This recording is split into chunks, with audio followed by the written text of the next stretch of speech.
You will hear a number of different recordings, and you will have to answer questions on what you hear. There will be time for you to read the instructions and questions, and you will have a chance to check your work. All the recordings will be played once only. The test is in 4 sections. At the end of the test, you will be given 10 minutes to transfer your answers to an answer sheet. Now turn to Section 1. Section 1. You will hear 2 colleagues, Mike and Jane, discussing the need for new equipment in their office. First, you have some time to look at questions 1 to 6.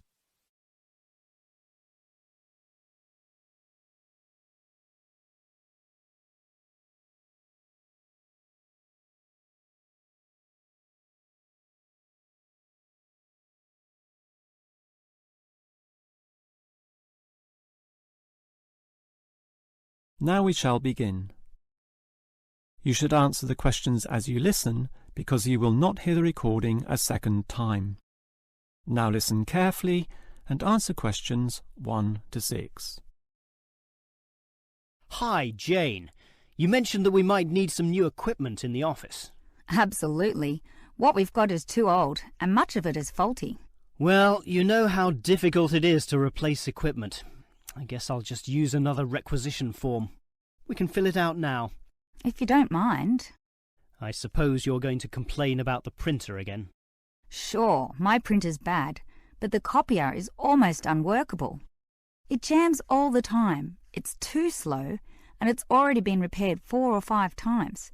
We've got to do something about it. OK, I'll put that down on the form. So you want a copier, not a printer.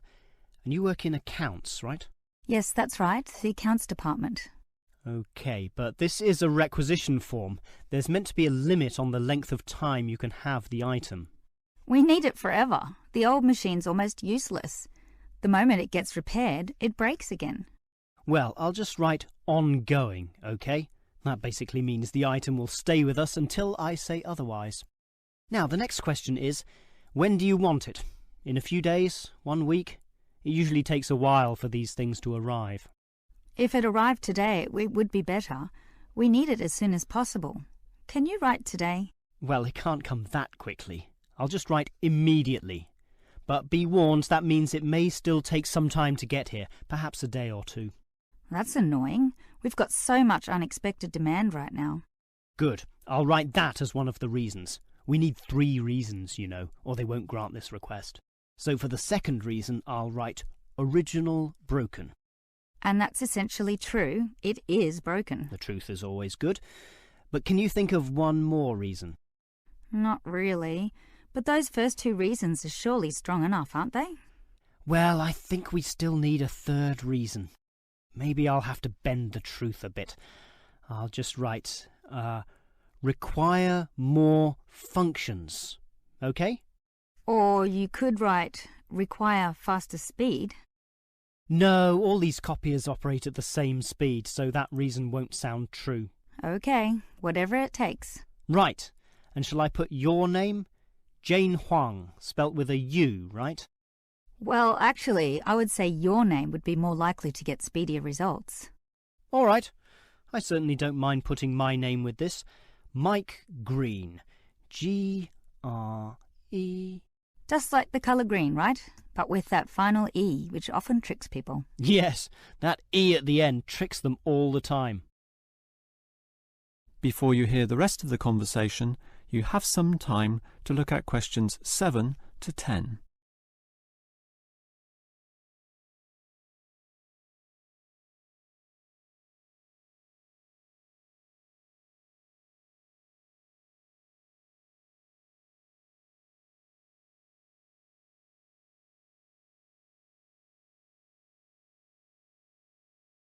Now listen and answer questions 7 to 10.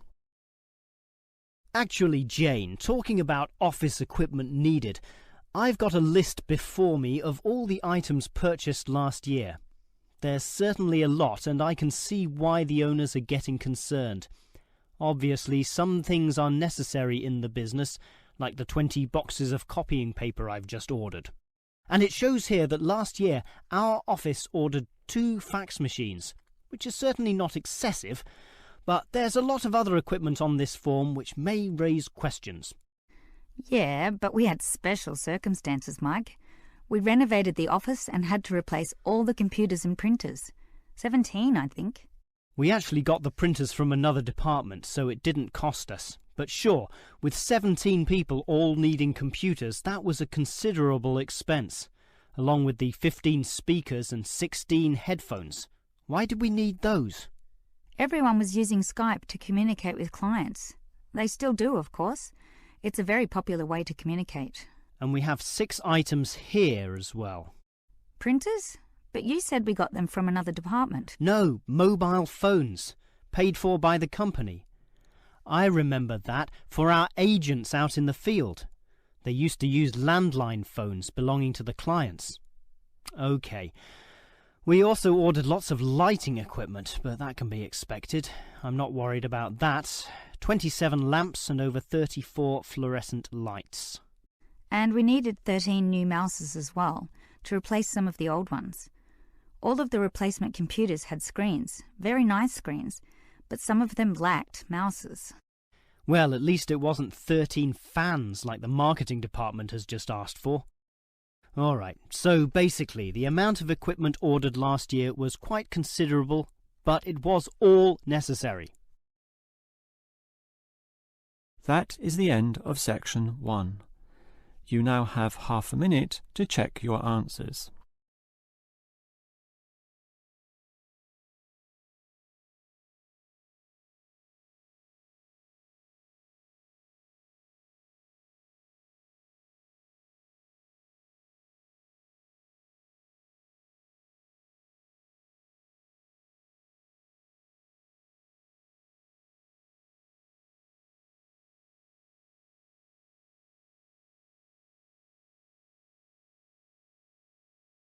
Now turn to section 2.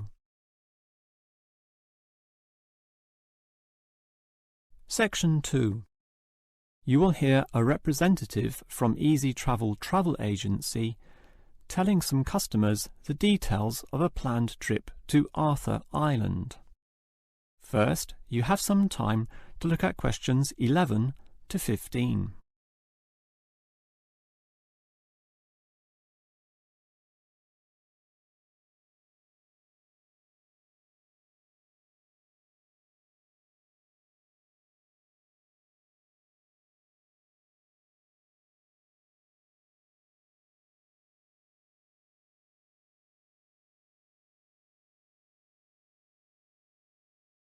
Now listen carefully and answer questions 11 to 15.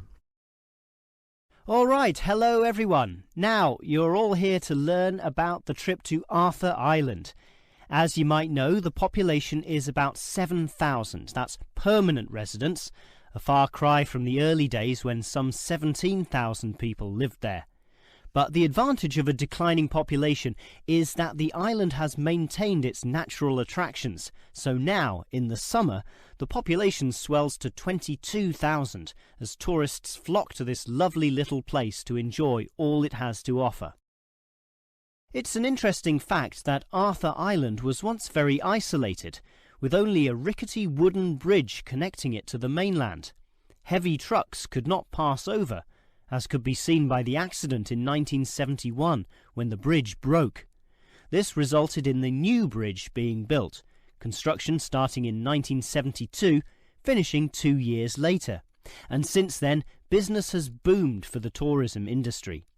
This was helped by the motor racing circuit built there in the 1980s and the reputation for fresh seafood, caught directly from the island's waters, and the famous native wildlife, such as koalas and emus, although I would say, people being ruled by their stomachs, it is the food which really brings them in.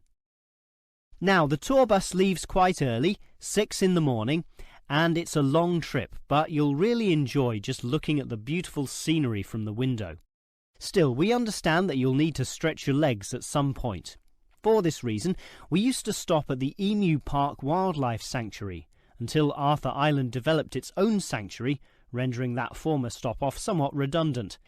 Now we stop at the Bass Guest House next to the very interesting worm farm, which you're invited to visit, thus learning all about those humble little creatures.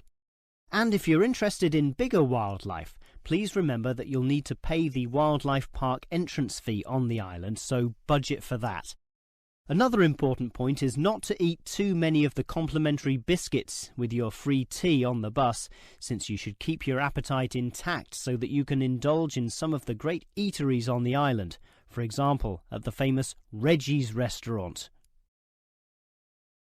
Before you hear the rest of the talk, you have some time to look at questions 16 to 20.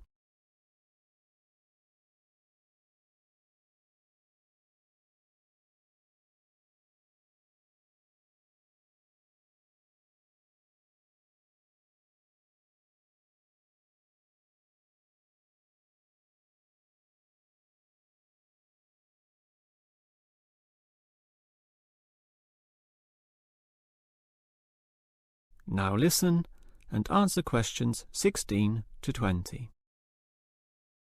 All right, you know about the history of Arthur Island and the details of our tour there, so let me now tell you a bit about the specific sites and attractions on the island itself. It's a small place, but there's a lot packed in there. If you want to cuddle a koala, the wildlife park is the first place to go. That's on the most easterly point, a small promontory sticking out into Bass Strait. But be careful, the wind can be very strong. Hold on to your hats, literally. By that time, you'll probably be ready to eat, and you could choose between Reggie's restaurant or eating at the nature reserve, or at some of the restaurants right in the middle of the island. If it's Reggie's you want, take the complimentary bus down to the southern tip. Reggie's is right on the port, taking its famous seafood directly from the boats. How fresh is that? But to save time, you could go northwards to the very opposite point of the island and eat at the restaurant in the nature reserve, then go and see the beautiful coastal scenery there. And what better way to do this than cycling? There are many trails, and Anderson's Beach also offers some beautiful opportunities for cyclists, as well as for swimming and surfing, of course. Get the bicycles, however, on the opposite side of the island, in the main township. Finally, you might want a reminder or souvenir of your trip. Obviously, there are souvenir shops all over the island, with many at Anderson's Beach. But the main spread of tourist shops is centrally located and right on the main road so that they are accessible to everyone, no matter where you are. Yes, at Arthur Island, you'll find everything you want to do and more. Now, do you have any questions? That is the end of section 2. You now have half a minute to check your answers.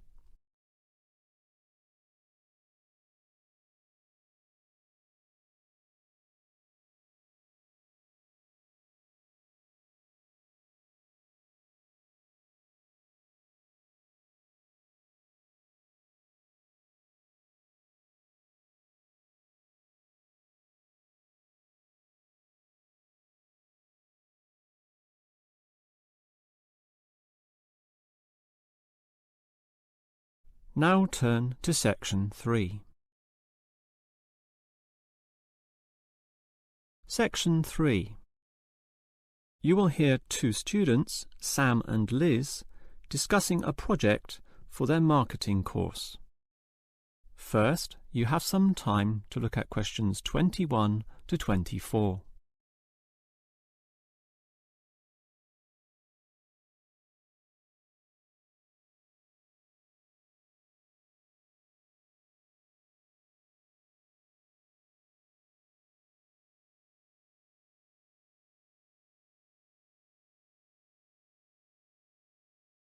Now listen carefully and answer questions 21 to 24. Liz, I'm getting really worried about this marketing project we have to do together. Assessment is based on a single year-long project. Oh, don't worry, Sam. All it takes is appropriate planning.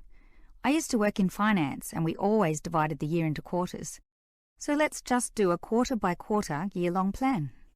Well, I intend to firstly interview people. I mean, we need raw data for this project, right? Okay, that's your job. So we just need to coordinate my contribution so that we don't double up at the beginning. I can carry out the research on all the theoretical issues and background, for example. Well, why don't you do the summaries of the main texts as well? You know, write them up. Oh, I think we know those texts well enough already, and it's only optional anyway, so let's not bother with it. Okay. Now, moving on to the second quarter of the year, I'll start collecting all the relevant information, the details, facts, and examples from my book reading, while you can do an analysis of the first-hand information you got from the interviews. Okay, and then it's break time. I would say by then, mid-year, both you and I will have to decide on our point of view. And how we'll support it in the essay, and based on that, we can work together on designing an appropriate structure for the final writing, when we present everything. We'll need a bibliography, of course. I could do that in the third quarter, but since you did all the theoretical research, it would be a better job for you. We can do that at the very end of the year, but I'll make the preliminary list as I begin writing the essay proper. Meanwhile, you can begin sorting out the numerical data into easily readable formats. That's what the other students will be doing. You know, grouping statistics in tabular form or making graphical representations. And in the last quarter, we can proofread each other's work, allowing a different set of eyes to be involved. So I'll check your writing for any mistakes, typos, or logical problems. I'm sure the essay will certainly benefit from such a thorough proofread. And I'll check all your tabulated statistics and graphs for the same issues. And then we'll just put it all together. Well, now it sounds far less scary. That's right. All you need is a clear, logical, and coherent plan. Before you hear the rest of the conversation, you have some time to look at questions 25 to 30.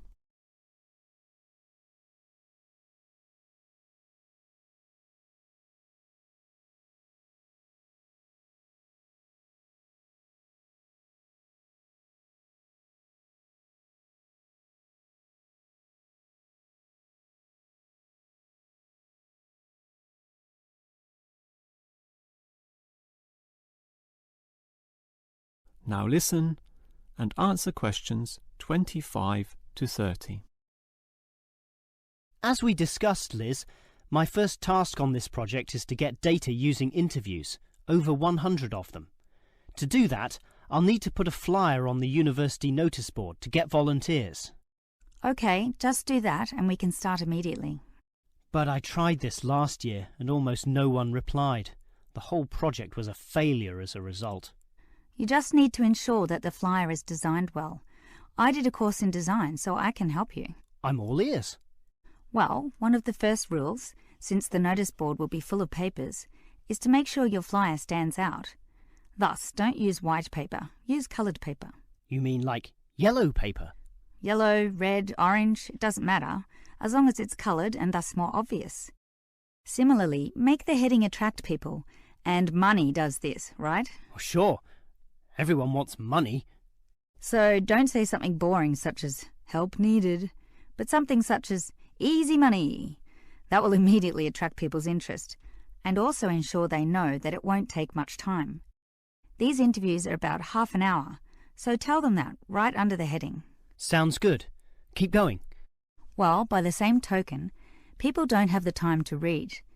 They don't want to struggle through a large number of words. Thus, limit them. That will make the flyer easily and quickly read. Finally, there's a lot of false advertising and tricky people out there, so the readers might get suspicious, particularly when you're offering significant money for little work. You need to thus assure them that this is legitimate. So, at the very top of the page, make sure you indicate that the scheme has been approved by the course convener. Just some writing saying this, but you should also add a signature. It doesn't matter who signs it. People don't read it anyway. In fact, you could even sign it yourself. Don't worry, I can get a legitimate signature. But you should definitely include a stamp, which is more reassuring to the readers. What sort of stamp? The department stamp. Some people put the university stamp, but to be honest, anyone can acquire that from the student union. A stamp from your department shows much more authenticity. and that way everyone will feel that the scheme is legitimate and hopefully be willing to give you a ring. So that's it? It's all finished? That's it, apart from the contact details at the bottom of the page, of course. Of course. Hey, that was some useful advice. I think a flyer like that will really draw them in. Thanks for that. No problem. That is the end of section 3. You now have half a minute to check your answers.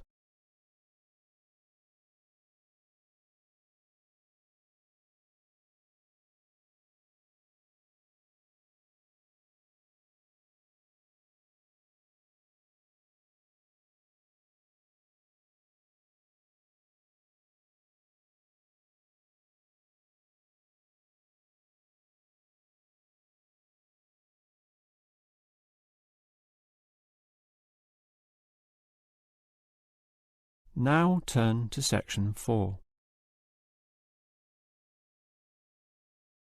Section 4. You will hear a lecturer discussing movie ratings. First, you have some time to look at questions 31 to 34.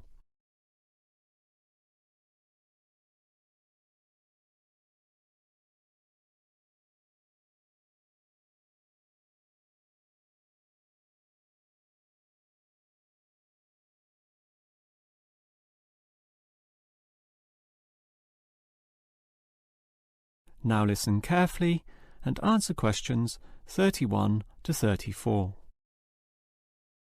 One of the most popular pastimes all over the world is watching movies, whether that be at cinemas, at homes on the TV through commercial channels, or DVDs, or internet downloads. Given this popularity, it is clear that movies can influence the way people think and act, which is why there must necessarily be a motion picture rating system, so that people are made aware in advance of the movie's content. The factors involved are bad language and the cinematic portrayal of sex, violence, drug use, and antisocial or criminal behaviour. For example, virtually all countries will ban movies outright if the scenes involved glorify crime or show criminals getting away with their goods. Imagine, for example, a bank robbery film where the criminals end up retired in Brazil, living lives of luxury with their ill-gotten gains. Such a message may encourage impressionable young men to go and rob banks themselves, since it seems so easy. Thus, in all movies, crime inevitably leads to bad outcomes, in one way or another, be that prison, unhappiness, or death. Yet there are still variations among countries. In Australia, for instance, it is the government which decides on the rating through a special review board, whereas in America, it is the movie industry itself which decides this through a trade association representing the major studios. Furthermore, different cultures may view movies in different ways. Sexual content is viewed more leniently in Europe, but frowned upon in the West. Yet Western cinema often permits levels of violence which European cinema would never allow. And further complications come in when judging a movie within its historical context. For example, a war movie, designed by its makers to be realistic, will necessarily have graphic violence, which will often be permitted, providing it is not glorified in any way. Before you hear the rest of the lecture, you have some time to look at questions 35 to 40.